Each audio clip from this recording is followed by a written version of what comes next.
Saints head coach Kellen Moore, first game, tough loss all the way, literally, until the very last sec. You've had, probably a few times to look through the tape today.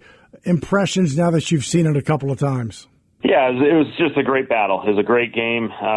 Felt like we had our opportunities, and that's all you can ask for. You can put yourself in a really good position to win the game and have a chance at the end of the football game. And we didn't make enough plays as we went down the stretch. And so, a lot of stuff led up to that moment. There's a lot of opportunities throughout that game for 4 quarters.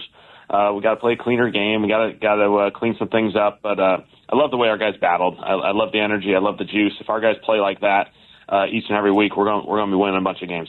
Coach Moore, it seems like just observing and watching training camps and preseason games, and you can move the football, but the red zone efficiency, when you get down there, when you can't be selling for field goals, that's something that best teams you're going to get. If you can get 50%, 60%, that's something I know you can't be pleased with, being only 1 of 4 in the red zone. And if you're going to win games in the NFL, you got to turn those into touchdowns, because we are moving the football, but not being able to, score enough points with obviously getting touchdowns. No doubt. Completely agree. I think, red zone football is so critical to winning and losing in these games. And these games are really tight, and it comes down to critical situational football. And so whether it's red zone, third downs, our defense had a few third and longs that we were right in great position to get them to punt, and, we weren't able to knock it down. And so, a lot of situationals come up that, we got to get better at.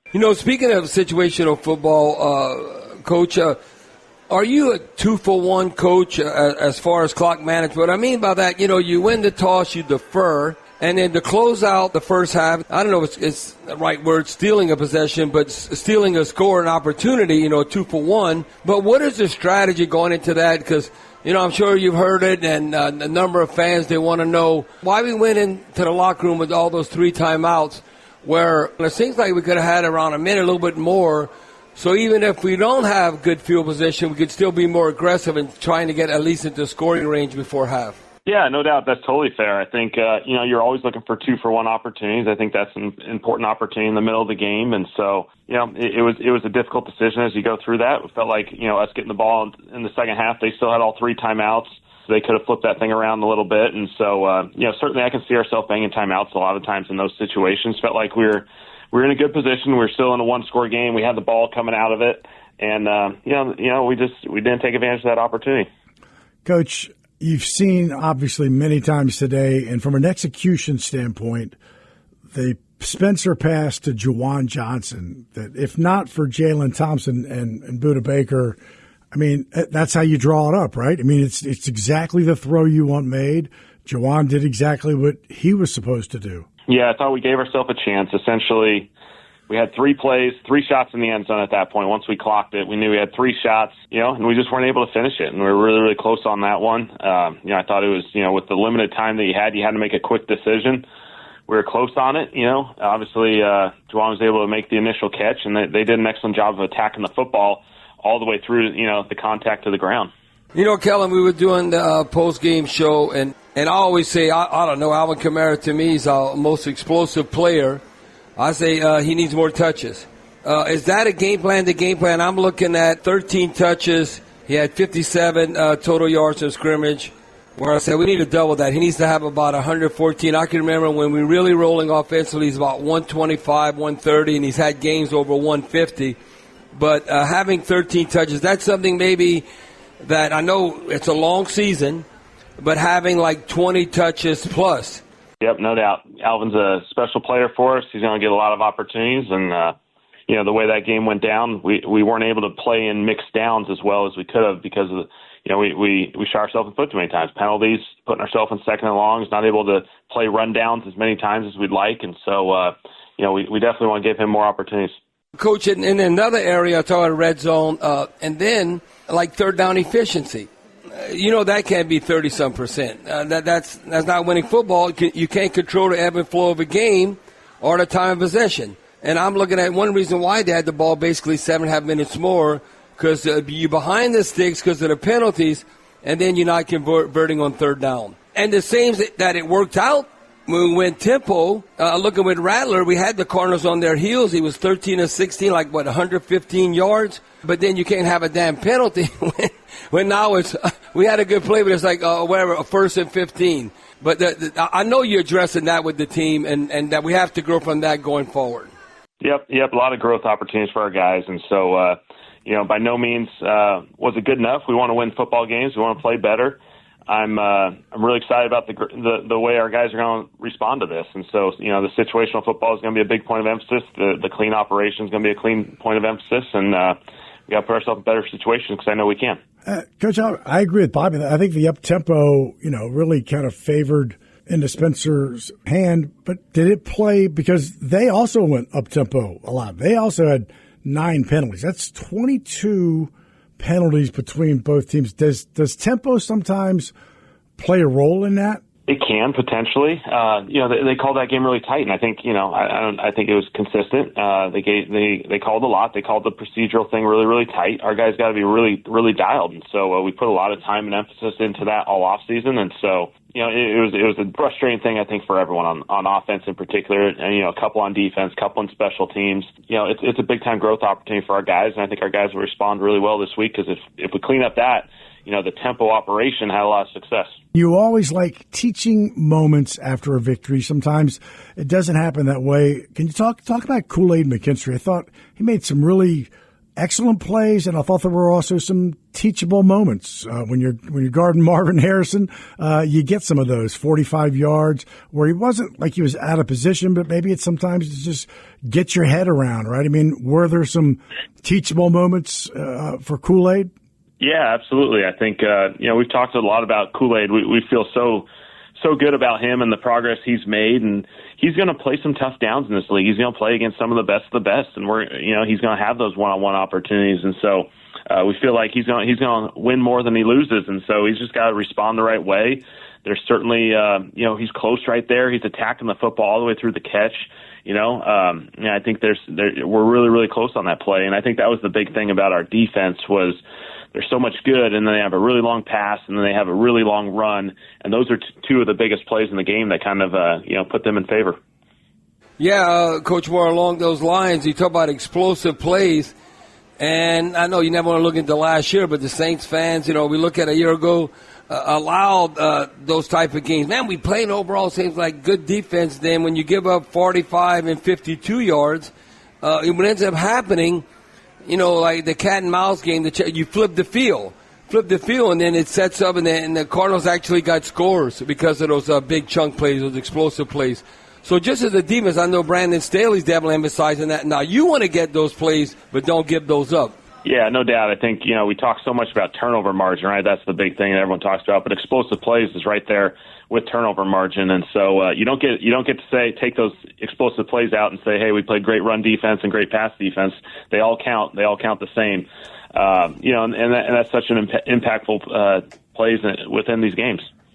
Now, Coach Moore, you brought up the turnover margin, and, obviously we want to protect the football and we want to take it away. And I think I've heard Demario Davis or like Cam Jordan is saying that, you want to play that perfect game. You're always striving for that as a defensive unit. And I'm sure Brandon Staley has challenged the defense that we got to take it away.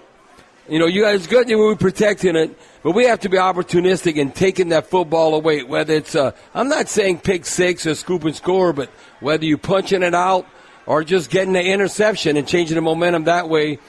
And we all know the numbers you look, just by being +1. +2, you should never lose to me if you're +2 in the turnover. But even +1 can make a big difference if you're winning or losing. No question. It's something, we've spent a lot of time investing time in. And so I felt like our guys were close. I did really love the way our guys were attacking the football in the run game. Our second, third guy in, they were attacking the football. Weren't able to get any out. We just got to keep hammering at it. And eventually the pass game perspective, we get them behind the sticks and we got some opportunities with the ball in the air. We got a chance to go get some. Coach, it stayed a one-score game that enabled the possibility towards the end, partly in part because of the block by Bryan Bresee on the 46-yard field goal of Chad Ryland in the fourth quarter. Now, we've seen it happen in Week 14 against the Giants to preserve the win. Can you kind of talk about that play? Because it's you don't see it very often because if I'm right, he can't touch anybody. He can leap, yeah, but he can't lay a shoelace on anybody. Talk about that play and really just kind of the difficulty in the execution of it. Yeah, I think one really cool example is the way our guys rushed the field goal and the extra points all game led to that opportunity, and that our guys were really, pushing back, getting some stress in the field goal protection team. And then it was really good, I think, just example of communication with Phil and Bresee, kind of their communication saying, hey, we think we got a shot here. We got an opportunity. If it presents itself, we can take a chance here. And obviously they were in a long yard situation. And so we felt like there is some risk associated with it, but we felt like it was worth it. Take a shot there, and just phenomenal execution. I think Godchow and Shep are a part of that. The way they rush on, next to him, and so it was a really good combination of everyone working together. Boy, you want your veterans to lead by example. Sometimes that's the best leadership, where you actually are walking the talk. And looking at Cam Jordan taking advantage of opportunity. Now, I think he's a Pro Football Hall of Famer, but with Chase Young being out, he was outstanding. You look a sack and a half, 2 tackles for loss, 2 quarterback hurries, a pass defense, and then also Carl Granderson. And you got to think about this. Now, Carl, I remember he was telling me in training camp, when I was in Sacramento in high school, I played linebacker. He goes, I can do this. Well, he didn't look out of position. You think under Brandon Staley's system that, Cam Jordan and Carl Granderson really took advantage of the opportunity. Like Granderson had a sack and a half, a tackle for loss, quarterback hurry, 2 passes defended, along with Double D, Demario Davis. Demario Davis, number 1 ranked linebacker in the whole NFL as far as run support. He didn't look like no old man to me. I said, he's in his 30s, 36. No, might say, fans say, I want a young guy playing. Why? The young guy ain't better than Demario Davis? Well, what are you talking about? But just talk about those 3 veterans and what they did defensively yesterday. Yeah, 3 guys who definitely had an impact on the game. Cam from the start, his play recognition, the sack was, purely his high football IQ, recognizing the play and reacting. And so, Carl just seems like Carl's around the football at all times. He's just running around, even on the long run, he runs the running back down. He's an edge rusher on the opposite side of the field, and he chases the guy down, and makes that, potential 4-point play stop, puts him in a field goal situation. And so, and then Demario's physicality, his play style is just what we all want, and if everyone plays like Demario, we're going to be just fine. And so he did an excellent job throughout the game of just playing fast, physical, hitting the point of attack in the run game. It was a really good performance by those guys. Coach, I don't know that I've heard, and the news is out, Julian Blackman with the injury, plays the game, right? Every defensive snap, goes to the locker room, goes home, shoulders, obviously bothering him. I'm sure his whole body is bothering him, but it looks like it's going to be a torn labrum, so maybe surgery, who knows, but, could be season ending, but you talked this afternoon, that's about the kind of the emotions and a lot of things, going through your body, but have a guy go home and then go, hey, man, I think I got a season-ending injury. Yeah, it's a unique one. I mean, Bobby, you know how adrenaline works in this game, and so your body kind of, you're coming off of these games, it's your body naturally feels a little bit sore, but there's adrenaline pumping through you, and so, as you go through it, usually soreness starts kicking in, but for it to be this severe of an injury, obviously it's unfortunate for Julian just because, we're so excited to be able to onboard him late in the process. He did an awesome job during training camp, the way him and Justin were working in tandem on the backside of that thing, in the back end. I thought they did some really good stuff. San Francisco comes to town, so you got to watch, really, when you're watching film, you get to watch your next 2 opponents. San Francisco played at Seattle, and kind of maybe this is where, teams that you want to be, right? San Fran Purdy had 2 picks. Kicker Jake Moody had a rough day. George Kittle left with a hamstring, yet they found a way somehow, as ugly as it was, to come out and get a victory, right? I mean, that's what you want to be. If you're not play your best, but, man, you got a team that they just know and find a way to win coming into your building next Sunday. Yeah, no doubt. I think, it just shows the margins that all these NFL games are played in. They played it all the way to the end. Seattle had a great opportunity right towards the end, similar to our situation. And, for San Francisco's sake, they were able to score. And then when they got down there, Nick Bosa made a big-time play. He made a strip fumble turnover to ultimately seal the game. And so, these guys are going to be a challenge. Now, Coach Moore, how pleased you were now looking at the special teams. I'm looking at Kroger punting. I mean, net, I would take 43 net any day of the week. I think that'll be amongst the best when all's said and done. Now, obviously you got to, inside the 20 and all that, and you would never want to outkick your coverage, but averaging 50.5, but you have to look at the net. And I saw that 43, that's winning football from that punting position.